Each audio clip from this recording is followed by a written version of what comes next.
Welcome. Welcome, Sharon. Welcome, guests. We're here today to discuss a bit about TTIP, the Transatlantic Trade and Investment Partnership between the EU and US.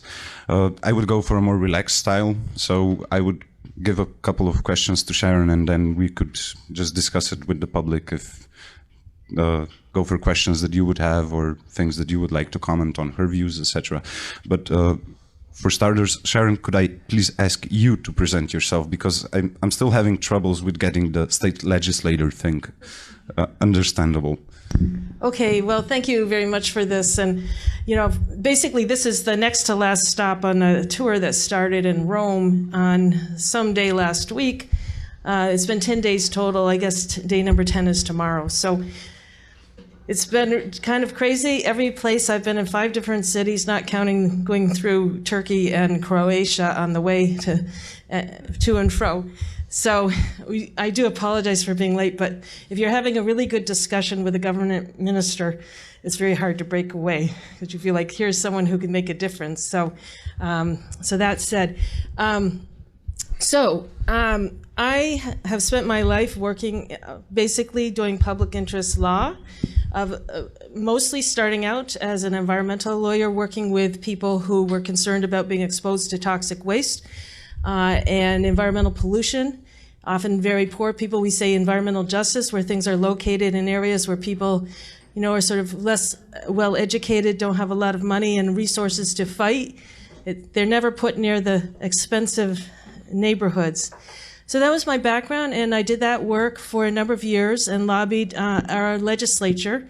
In the U.S., of course, there's 50 states. Each of them has a little mini U.S. Congress, except it's at the state level.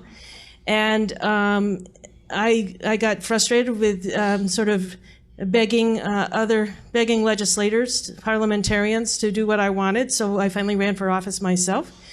And I served in the Maine legislature for 22 years. Both in the House and Senate, and focused a lot on environmental policy because that's my passion. But one of the great things about being a legislator is you end up working on whatever issue matters to your constituents. So I focused a lot on issues around foreclosure after the 2008 meltdown. We had the similar meltdown where I live, people being thrown out of their homes, so those kinds of issues. As well as prescription drug policy, trying to lower the cost of medicines for people. So that's actually how I got into looking at trade policy. In my state, we set up, because we were concerned some years ago, we wanted to make sure that our state purchasing dollars, which we call procurement, was really not being spent on, we called it sweat-free labor. We wanted to have, it was called the Clean Clothes Campaign. We wanted to make sure that we're spending money for sustainably produced products and that people weren't being hurt and that there wasn't, you know, discrimination involved. And out of that, we created a commission that looked at how trade policy affects our state. And we've come up with a number of reports, one of which 2 years ago focused on TTIP and how it affected the agricultural sector. So I got really involved in these trade issues, and when I left the legislature, because we have a term, they kick you out after a while, even if you keep winning elections, you have to leave after a certain number of years, and I had exceeded my quota. So for the last 2 years, I've just been working on my own as a consultant for a number of different NGOs, doing policy analysis and legal analysis on trade issues. So among those groups are the Institute for Agriculture and Trade Policy that focuses a lot on food policy and agriculture, of course, and also CL, which is the Center for International Environmental Law. I've done a report for them.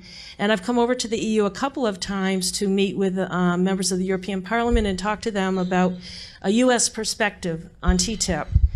And you know, where I'm coming from is that I've spent my career, and actually this Earth Day is quite appropriate. I was organizing a teach-in in 7th grade, so you can see how old I am, on the first Earth Day.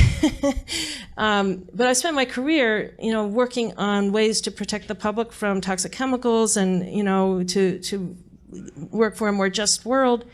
And I come to find out that these trade agreements could potentially overturn every single thing that I've worked on. I mean, it doesn't matter whether it's prescription drug policy or toxic waste disposal. or pesticides in your food. These trade agreements, whether it's NAFTA, whether it's the Trans-Pacific Partnership or the Transatlantic Agreement, all have the same components basically, and they're all potentially there to overturn pretty much everything good that I've been working on. So I decided, coming out of the legislature, that this was a passion I had right now, and it was an opportunity to share our experience in the United States so people can understand that this isn't just the big bad U.S. trying to impose something on the European Union, that there are people in the United States that have a very different view of the world who would like to be continuing with these progressive policies, and that are concerned also about how these trade agreements affect what we want to do in our world. And I know that one of the narratives around Europe is that if you're against this agreement, then you must be anti-American, or you must be pro doing something else. And I think it's really not about that. These are corporate agreements that are being promoted by the very largest global corporations in the world.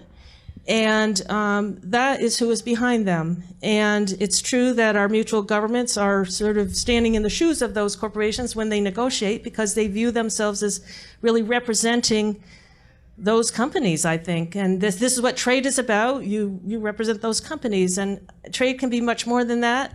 And these agreements really should be much less than what they are. Most of it is not focused on trade. Most of it is focused on domestic policy and changing that policy if it gets in the way of what these corporations are trying to do, and if it imposes costs that they would prefer not to pay. So, that's a very long introduction. It's true. But I wanted to, I've talked to some of these people in different countries, including elected officials, and they're kind of like, what are you doing over here, basically?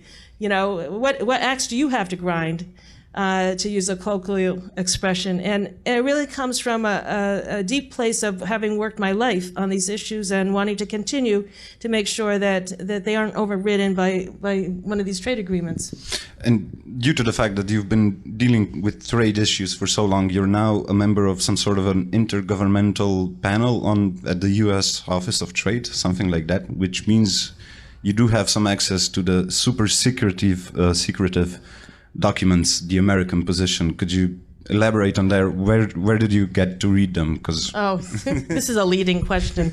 But actually, back in 2001, I was appointed by the U.S. Trade Representative to one of the advisory committees. The U.S. has a system of about 25 different advisory committees. Virtually all of them are 100% industry, like one's chemical policy, and they're all industry. There's no NGOs on it.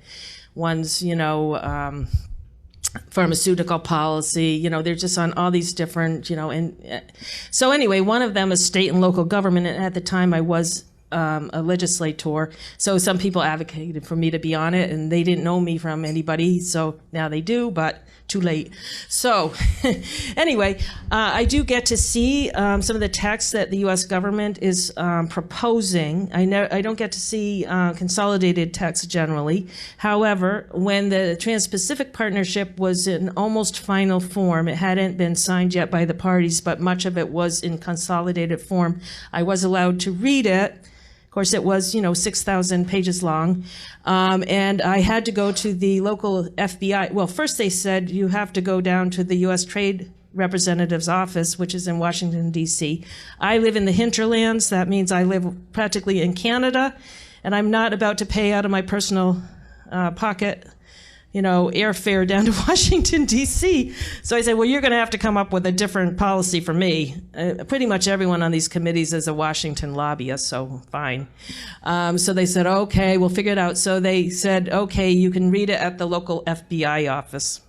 So I did. It was really weird. And these are guys, they're very nice guys, but mostly they're out trying to catch drug runners. And they're like, well, we have to sit in the office all day while you're reading this document?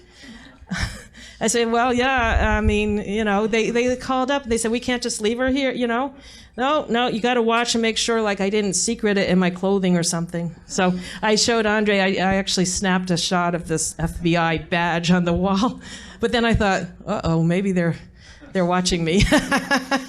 But it's still in my phone, so. They're probably watching my phone. I don't know. Best not to say too much so somebody doesn't get arrested or something. No. Well, I mean, I haven't never leaked any documents, and I never would because I would go to jail. And anyway, I said I wouldn't leak any documents. But, you know, I think taking a picture of the FBI badge isn't, you know, a problem. So basically, this is how the most transparent negotiations ever taking place look today, obviously. Yeah, absolutely. So. And my suggestion is, I mean, the U.S. government continues to refuse to post or make public any text. But they did just negotiate the Trans-Pacific Partnership. It's the same people doing the negotiation right now. My advice to you is if you're interested in the U.S. positions on any of these issues, pharmaceuticals, you know, food safety or whatever, that's certainly a appropriate place to start, and I would suggest that to anybody. But if I may, we've been discussing quite a lot on the European perspective on it and what are our concerns, and you've been explaining quite a lot on which are the areas or parts or chapters of the proposals that the EU made. But what about the American view? Can you say something about that? How do the states look at TPP or TTIP? What are their concerns? Are there any? And how does perhaps the legislative procedure in the US, how does it go and what happened in the past? I've been listening to you in past presentations on OIRA and how it got delayed and things like that, and I thought that was really something interesting. And okay, you've got multiple questions there. So, sorry. And I'm obviously not a picture of brevity here at this point of day. Anyway, so just a bit about the American situation on trade. Whenever there's polling about trade, the question is, do you support trade? And Americans say, yes, I do. And so then they say 100% of Americans support free trade agreements, which is not true. If you ask someone, did you support NAFTA, which is the North American Free Trade Agreement, first trade agreement that Americans really, really understood, and it has all this stuff in it, like the investor-state dispute settlement, ISDS. It has, you know, it's much more comprehensive than anything that came before. If you ask that question, they're like, oh no, I'm totally opposed to NAFTA. It's the terrible thing. And I'll tell you a story. I mean, the original TTIP, transatlantic, whatever, well, it was called the Transatlantic Free Trade Agreement, and it's still called TAFTA by the French.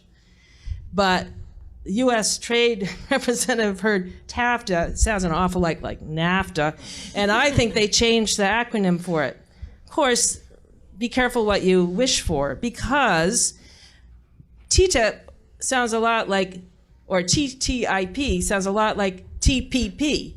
And now the TPP, the Trans-Pacific Partnership, is a real thing. And the opinion of that is very negative in the American public.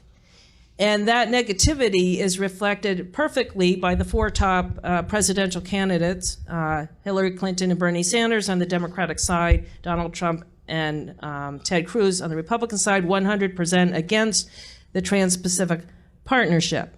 So their views on it may or may not reflect their actual views, I will say. I think there's some opportunistic positioning going on. But the fact of the matter is that for once, they're actually representing the views of the American people, which is negative towards that agreement. So then we come to the TTIP. And on that agreement, interestingly, there was just a survey that was done by the Bertelsmann Foundation, which is a very pro-free trade foundation.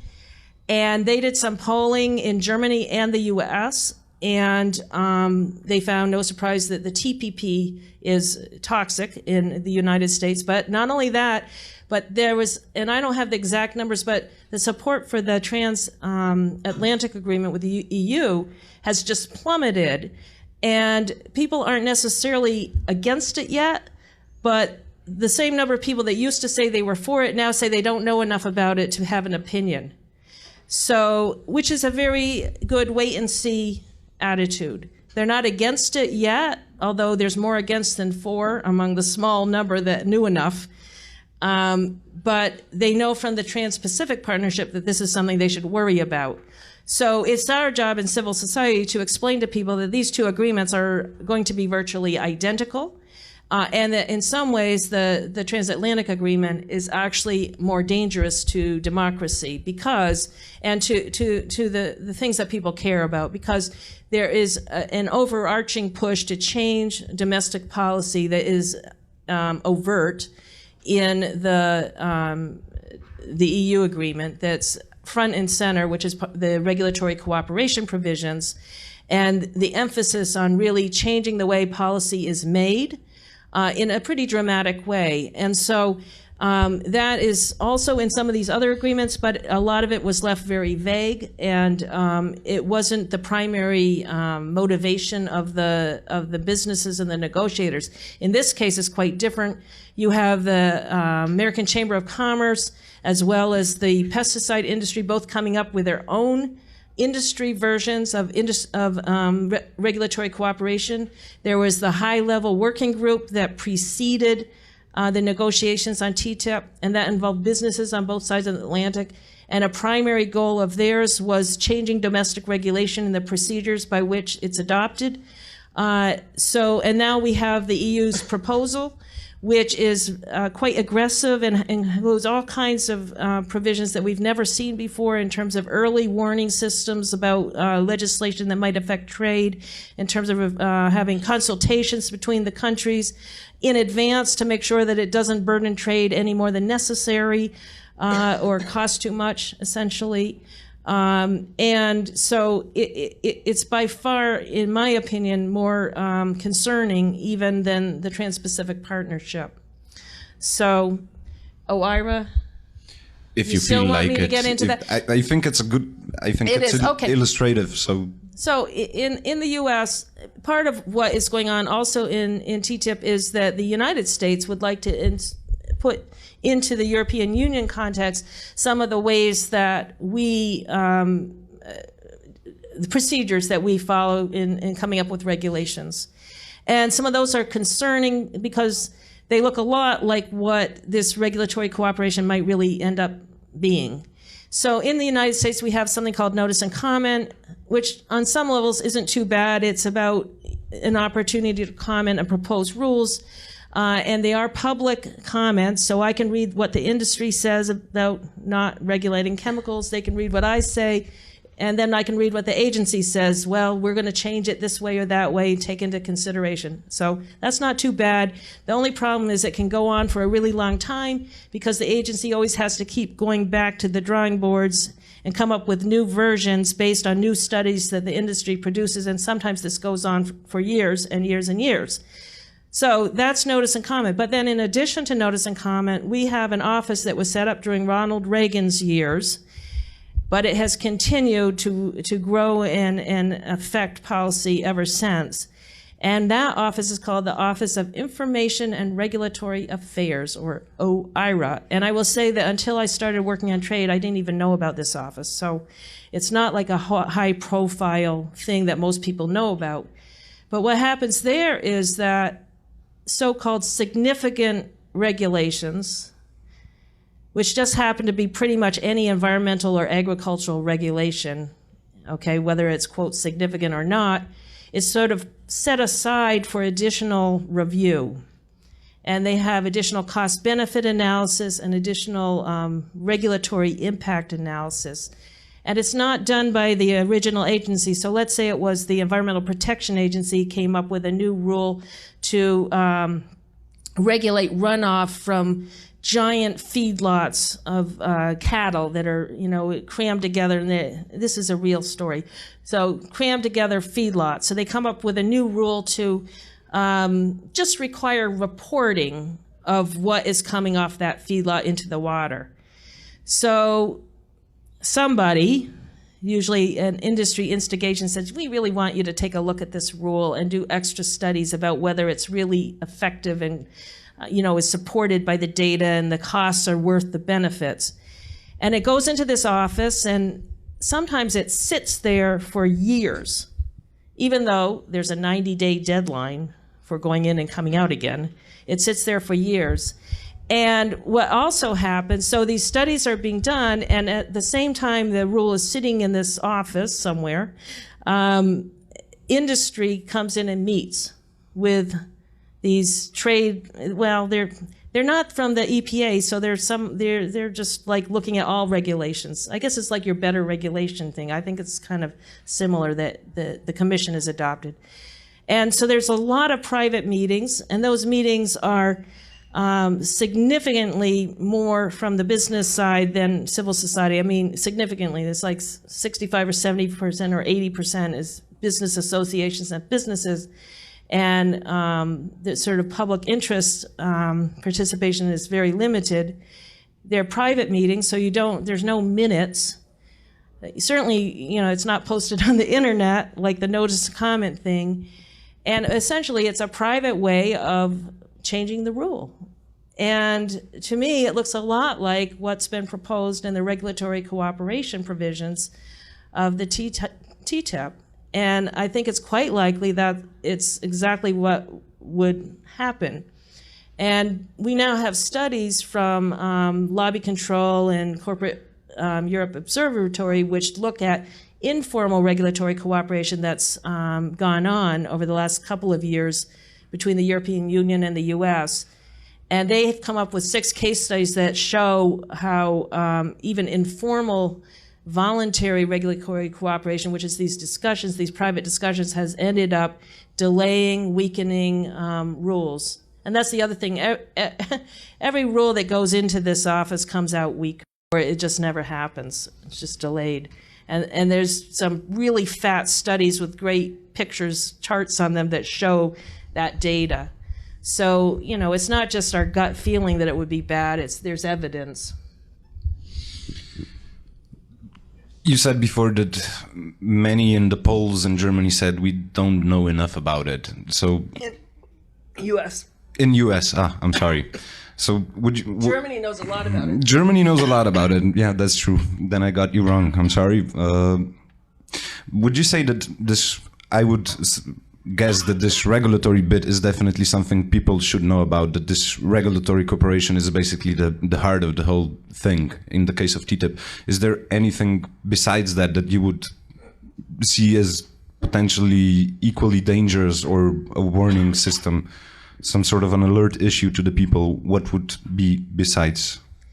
Well, I got to speak to these mayors, and I don't know how many there were. I think there were over 200 participants in this meeting. I don't know how many of them were mayors or city councilors, but they were from all over Europe yesterday in Barcelona.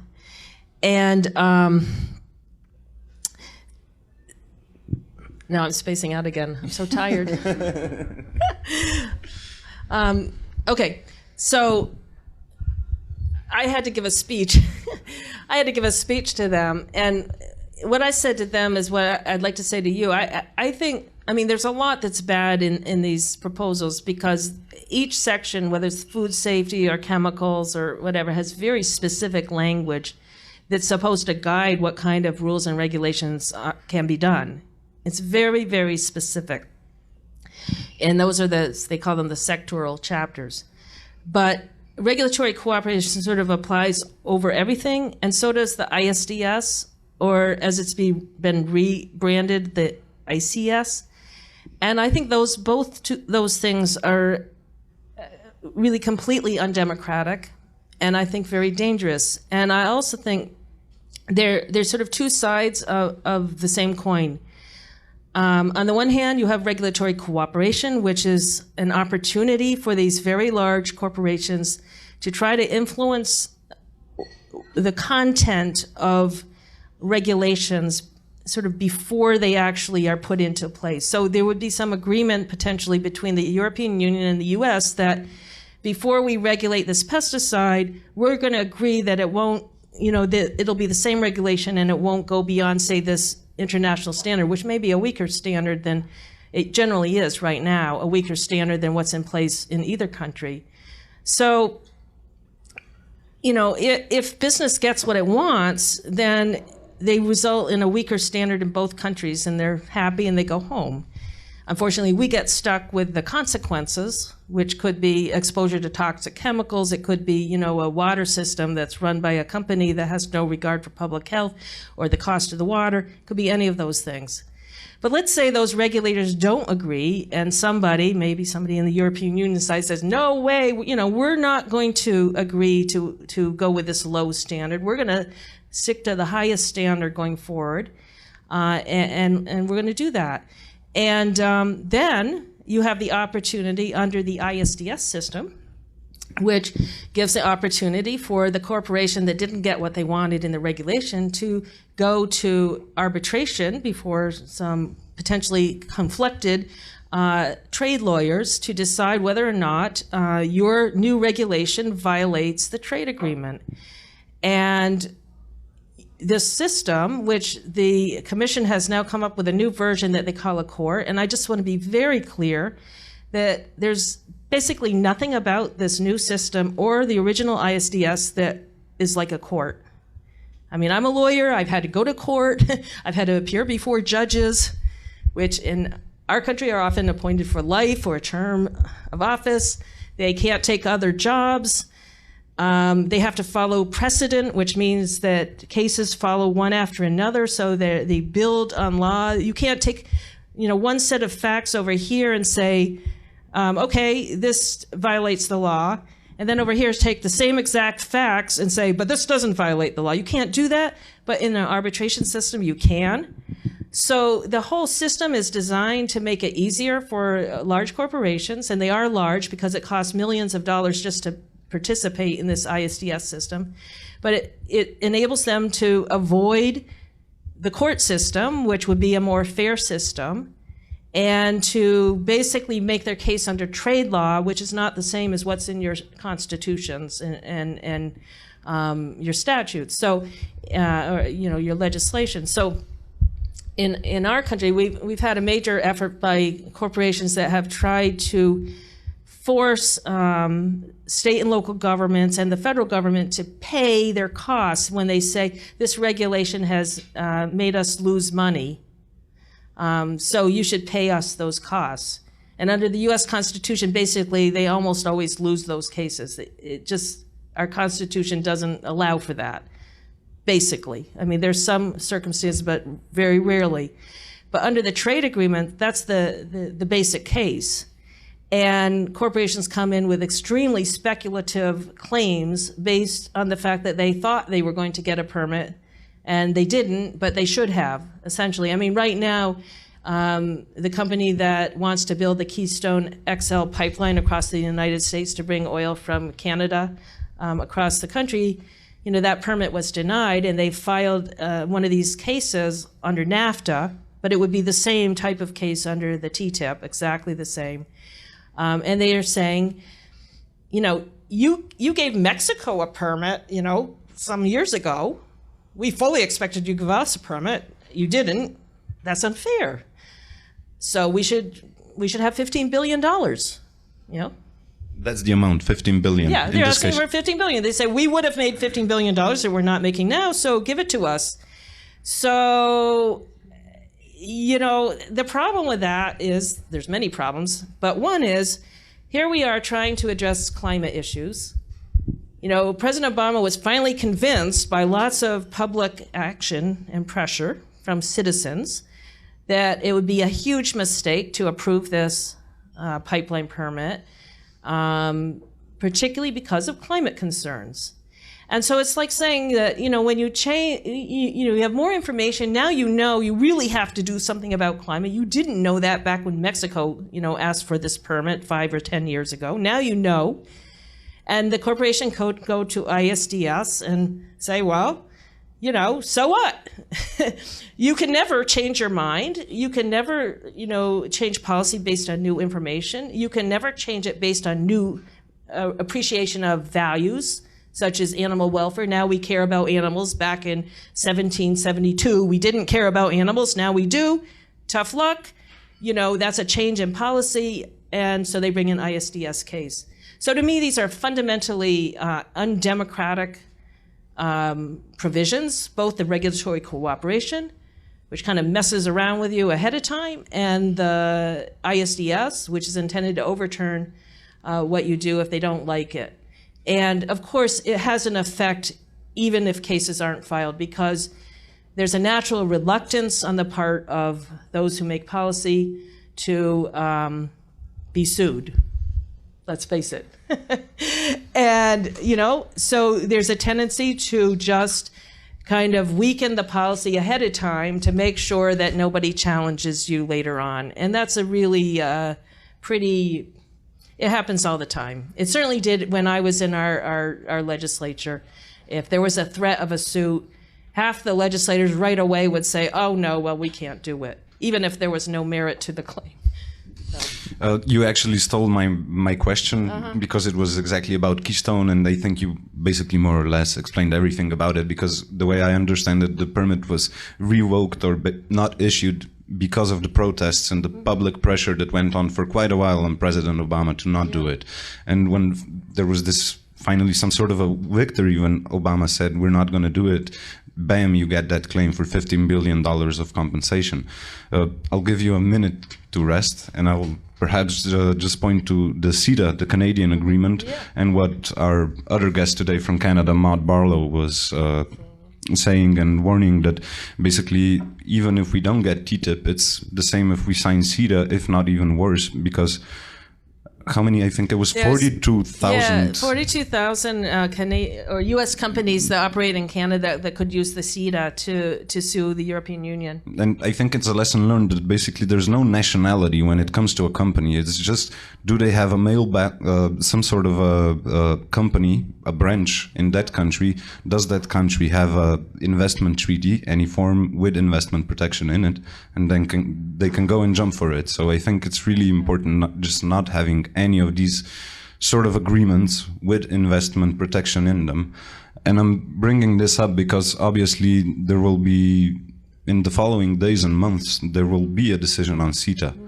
Obviously in Europe, the latest news we got was that on May 13th, the trade ministers are supposed to meet in Brussels, where the Commission, according to the information we have, is expecting some sort of an informal signal from all member states. Obviously, they're pressing them about what will they do about CETA, how will they vote, because the formal procedure for adoption will take place in September, October, something like that.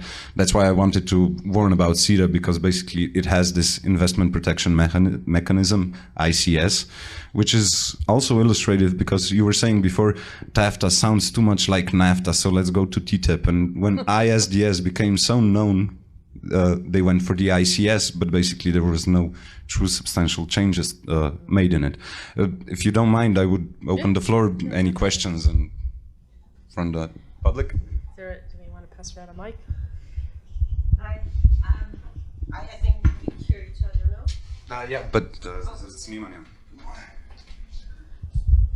Can you just say a little bit more about these arbitrage courts? I mean, who in the end, how are they selected? How is the procedure to select people or private firms who are in the end doing the arbitrage in this kind of investment disputes? Yeah, there's actually some really interesting reports that have looked at who those arbitrators are. It's actually a very small number that do most of the arbitration. I don't know how many it is, maybe 50 or 60 or something, but they make a lot of money doing it. And one of the problems with the whole system is that it's not in their interest to actually ever rule against government, because then they'll never be picked again to arbitrate another claim, because the arbitrators are picked by the company that is suing, and then there's one picked by the government, and then those two picks, try to agree on someone else. And so, it's kind of a self-perpetuating little industry of lawyers. I'm clearly in the wrong end of the trade, doing public interest law. But anyway, and the thing is that they really are not judges, in the sense that, judges are supposed to be above the fray, and they're not supposed to be, on the side representing parties that might appear before them.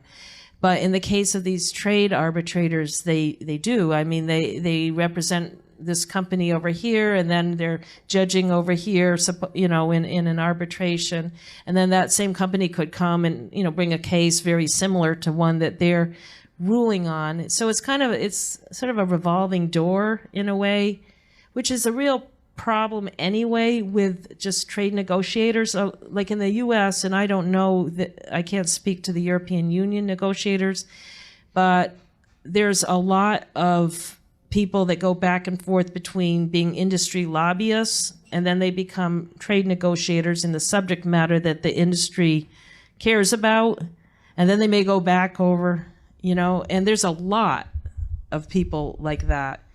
So it's not surprising that those negotiators then kind of view the world through the eyes of these giant corporations, because many of them came from that.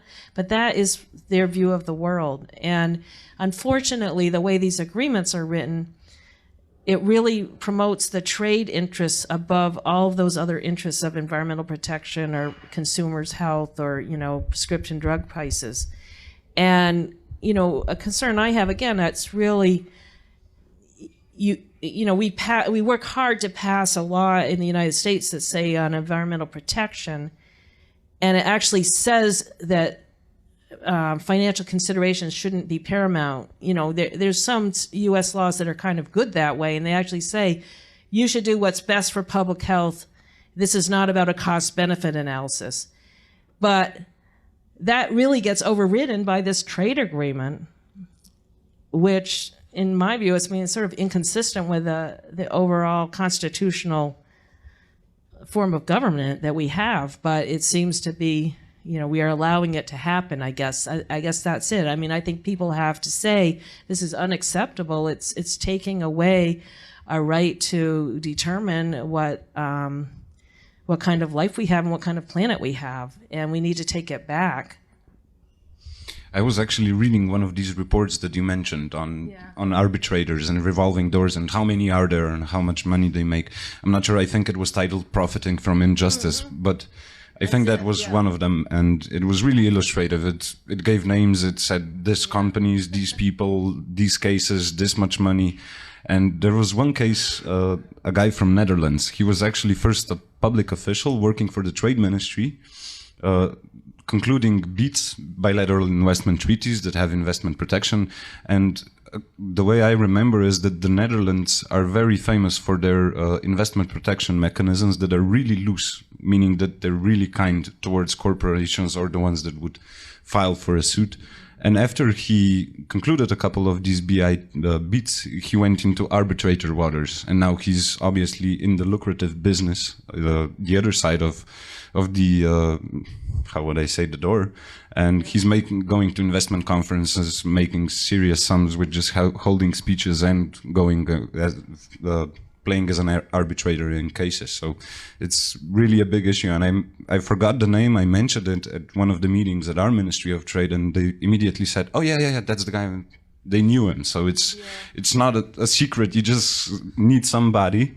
I think it was Corporate Europe Observatory that did that report. I'm not sure, but yeah, there's really great reports out there. I'm always overwhelmed sometimes by the amount of great information there is. But I think that it's a key issue, and it really isn't addressed by the Commission's so-called reform proposal. I mean, they have some sort of weak conflict of interest provisions that don't really address it. It's a problem. Other questions or comments? Yeah, as you said, this proposal by the EU for the kind of reform of this investor-state dispute doesn't really change anything except that it's a permanent kind of court, they say, but the basics stay. If I understand correctly, this indirect expropriation concept is the basic problem, and this is staying. So how do you see, why was the reaction of the United States so negative? Why did they oppose? I mean, it's a good thing to do for them, because you say we are reforming something, but actually they're not. So why oppose it? I'm not sure, really, because I don't think it does anything much different. But as soon as I heard about it, my first reaction was the U.S. will never agree to this. And the reason was that it does use the word court in the title, international court, right? Even though it isn't a court. And the U.S. Congress is quite famous for refusing to ratify anything that is an international court. So, I mean, but when I saw that, I thought, oh, I can't imagine any of these really conservative Republicans supporting something that says international court in it, because they've been railing against, all kinds of international agreements that are really good agreements that deal with human rights and things like that. But they refuse to agree to them. So that's one theory. So I don't know, but I mean, I wouldn't put it past the U.S. This is a negotiation, right? So I've been in negotiations where maybe I don't come in on day one with my bottom line either.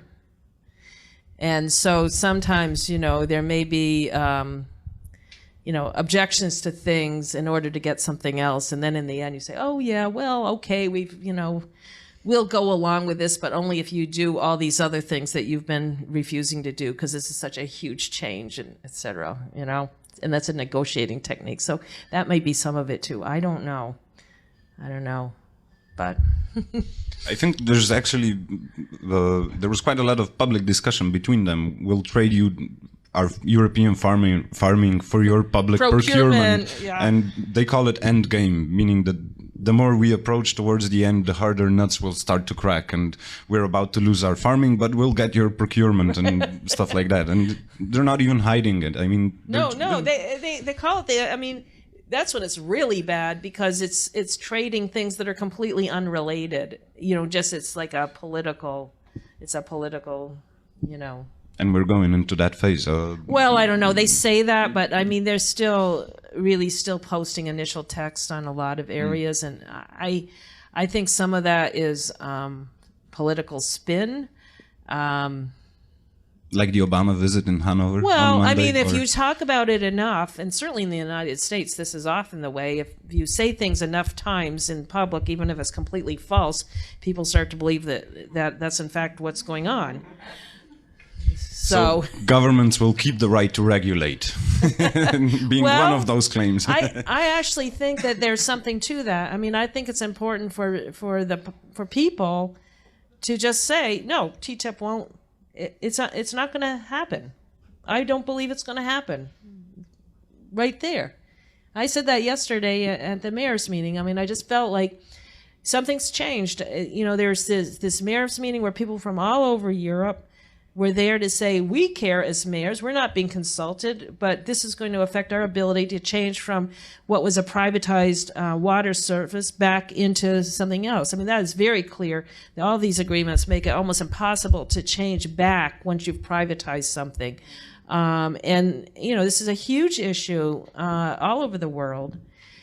So they were very motivated. They're like, we need to be, talking about this. We need to make this an issue. And I believe there's going to be a big demonstration in Hanover. And with that recent poll number I reported on in terms of the American public actually at least saying, we're not ready to support this agreement now, and we certainly don't support the other one. I just feel like, things have changed a little bit. So maybe we just need to have that mantra. I want to just elaborate a bit on the Barcelona meeting, because it was a meeting of mayors from all across Europe, because there's, I think it's 1,800 now municipalities or local TTIP-free zones. They adopt some sort of a declaration claiming our town is a TTIP-free zone, and I think it's 1,800 cities and municipalities in EU who have adopted such a declaration. Unfortunately, Zoki hasn't adopted one yet. I know there were some attempts. Zoki is our mayor of Ljubljana, Zoran Jankovic. Sheriff, yeah. There were some attempts by the United Left, which is part of the city council, but back then I know they got the response that Euro Cities has a policy on this, a position on this, and we'll stick to that one. But the way I understand, he was abroad yesterday, so hopefully he was in Barcelona. Well, maybe, but there were people from all over. including, one from Bulgaria. I mean, there was a lot from Spain, obviously, because it was in Spain, but Italy, UK. I mean, it was interesting, and even some really small, like Spanish pueblos. They're like, well, we're not a city, but we have 200 people. We're a TTIP free zone, and we should be part of this. And they were going to adopt a declaration. I had to leave to come here. But they were working on a really well-written declaration against not only TTIP, but also CETA. And maybe TISA also was mentioned, which is the trade in services, which is pretty much everything is a service. Let's just say financial services, education is considered a service, water is considered a service. And this is going on. No one's paying attention to that. So, I mean, I'd like to see if they actually agreed on language. I mean, there were quite a few people there, 60, 70, 80. I don't know how many people were sort of voting on that language, but that was the goal, was to come out with a joint declaration that then other cities all over the European Union and maybe the US as well could sign on to. And I would just mention that although TTIP is not yet at the point, I think, in the US in the discussion where people are passing resolutions on it yet, we have over 100 resolutions introduced on TPP opposing it, and some major cities, such as which trade, like Seattle and New York and Miami, have come out against the Trans-Pacific Partnership and said we're, TPP free zone. So I think the same approach is also being followed in the United States. And my personal opinion is it's a very effective way of moving the discussion nationally and internationally. I mean, I'm a firm believer on grassroots activism. That's where we're going to make change. Any questions? Because then I would ask, what the hell is lame duck season? That means that they're not paying attention, or? Well, it's lame duck session, although lame duck season is is it a session? I'm sorry. But I mean, it sort of is the same. It's like the crazy season. So a lame duck session, and I don't know where this came from. I mean, I have no idea. Every language has its interesting expressions. So this is one of the Americans' interesting expressions. But it's after the election, which is in November, but the new Congress won't be sworn in and actually, voting and operating until January. So the lame duck session is in between the election and the new Congress, when you still have these people who either just got reelected, so, oh, great, fine, I don't need to worry anymore, or just got unelected and defeated. So they're like, they don't care either because, so what? And they're out of there. And that's a great opportunity to pass anything basically through Congress, or at least try to.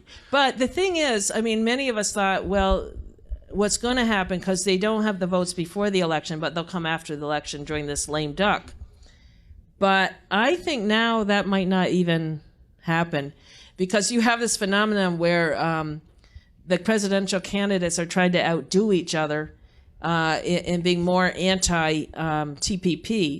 So Ted Cruz, who actually used to support it, now says he's so opposed to that he will lead the fight, because he's still in the U.S. Senate, although he obviously isn't spending any time there. He says he will lead the fight to make sure that the TPP is not brought to a vote in the U.S. Senate.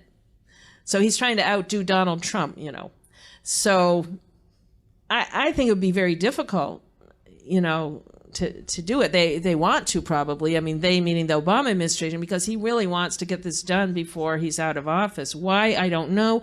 It completely undercuts his two achievements, if you can say that, which is to make some major steps towards providing affordable health care and to really make a commitment to do something on climate change. But this really goes after both in terms of raising prescription drug prices through patent policy. And then, all you need to do is, I mean, I think the Keystone XL case in a way is almost a favor by showing so clearly how ISDS and the TPP directly undermines attempts to address climate change. It makes it very, very clear, and it makes the conversation with the public much easier, actually. So it's too bad they're doing it, but in a way, it's a good moment for them to have done it. I'm glad they didn't wait until after the election. I didn't explain it before because I was reading these reports that there's not enough support, obviously, for the Trans-Pacific Partnership in the Congress at the moment, Right. and that they're waiting for this lame duck session. Then Yeah, I guess, to you know, try and lame push it duck, through. like a duck that can't walk very well, is, you know, you've got a Congress that is also equally impaired. I don't know. There's probably some, you know, there's probably some historic quote that somebody made back in 18-something or other, or Teddy Roosevelt or somebody, you know, who came up with that expression. So now it's just part of the lingo. Q&A part, please. They're exhausted after waiting for me for hours. So there's a question. I don't know if maybe it's a stupid question. So there are so many open questions. I mean, we know that we don't know what's all in this TTIP, and we know what is in CETA. I don't know because I wasn't reading it. But we know these major dangers. But can we maybe look at the agreements which were already accepted, like NAFTA? So what could you expose as a major consequences of NAFTA for the life of the ordinary people? Yeah, I mean, there's a reason that if you say NAFTA in the U.S., the reaction you get is almost uniformly negative, because NAFTA coincided with the complete loss, pretty much of our manufacturing base.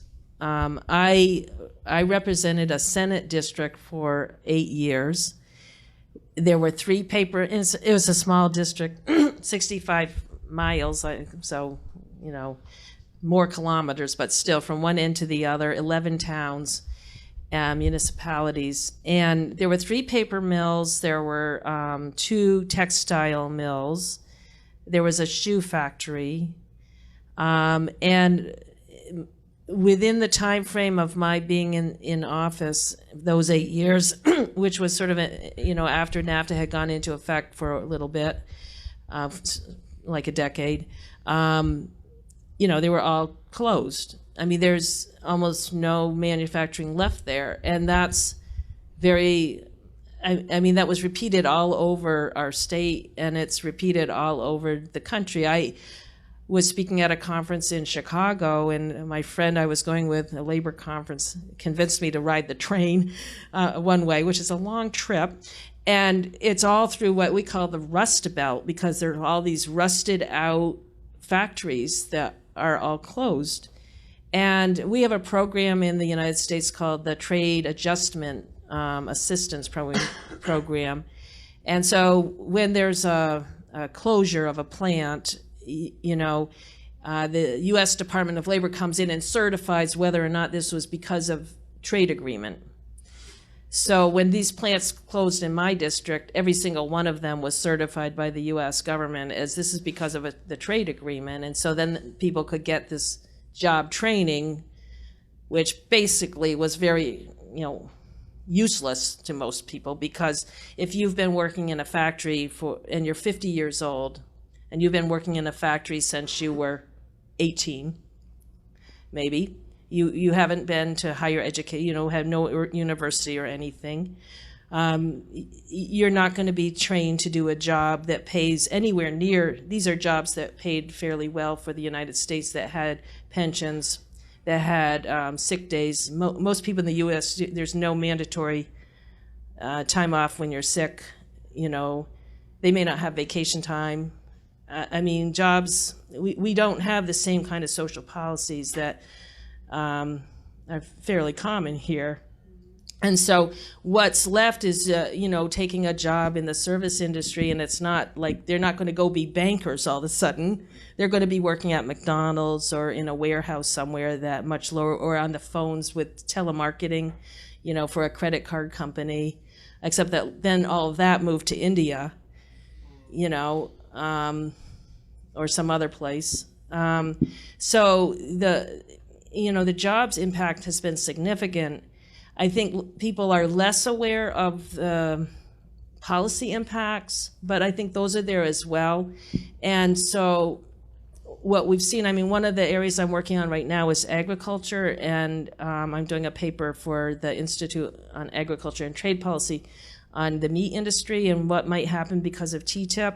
And what we see is both in Canada and the United States, we've gone from more sustainable, smaller farms to these giant industrialized factory operations over the last, 20 years. Over the last 20 years, for example, 90% of the pig farms are now out of business.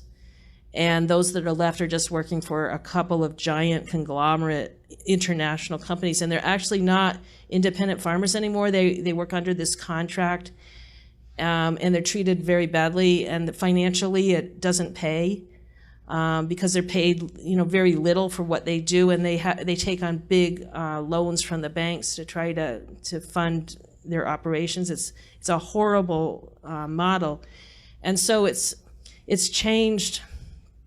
I actually sat next to someone on the airplane coming over to Europe, 10 days ago, and he asked me what I was coming over for. We chatted, and he was from the state of Missouri. His family were farmers, beef farmers. He said everything he knows about those communities has changed for the worse. They're no longer farmers. They work under contract.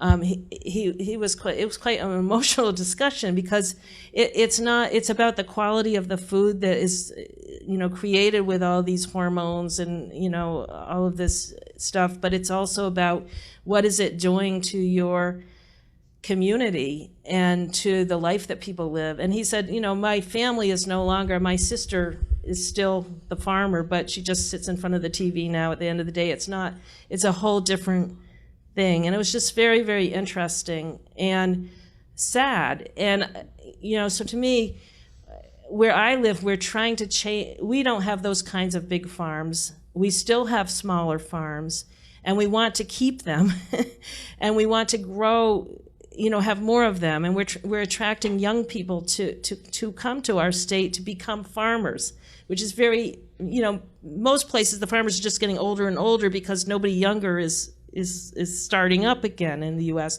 But that's different in some places, and we want to continue that. And we're really concerned that the kinds of provisions that are in the EU agreement, the TTIP, are going to promote even more this industrial model. And they certainly will for Europe, which still has more of the more sustainable model of a family farm or just smaller farms and local produce.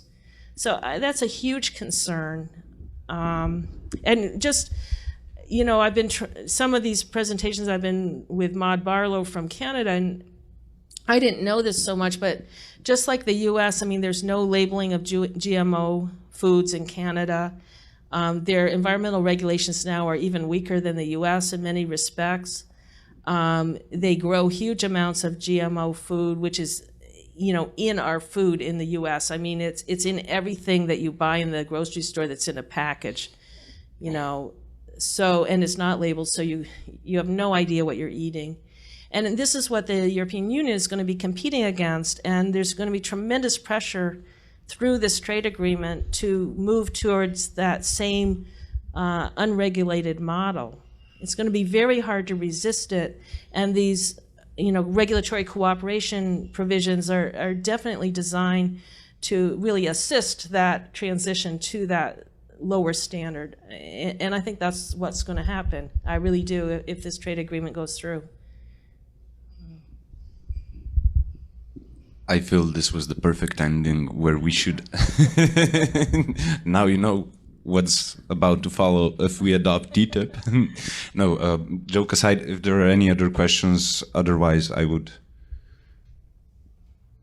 thank Sharon for the tour. Well, I just want to thank you for hosting me here, and I want to say that every place I've been, I've learned a lot about not only what people are doing to campaign about this agreement, but just sort of about the people in different places. So it's been a really interesting experience, and it's just been fantastic. And so I've never been to this country before. Unfortunately, I'm allowed to be here for one day and one night. But I want to come back, and it's great. It's just great to be here, and thank you so much.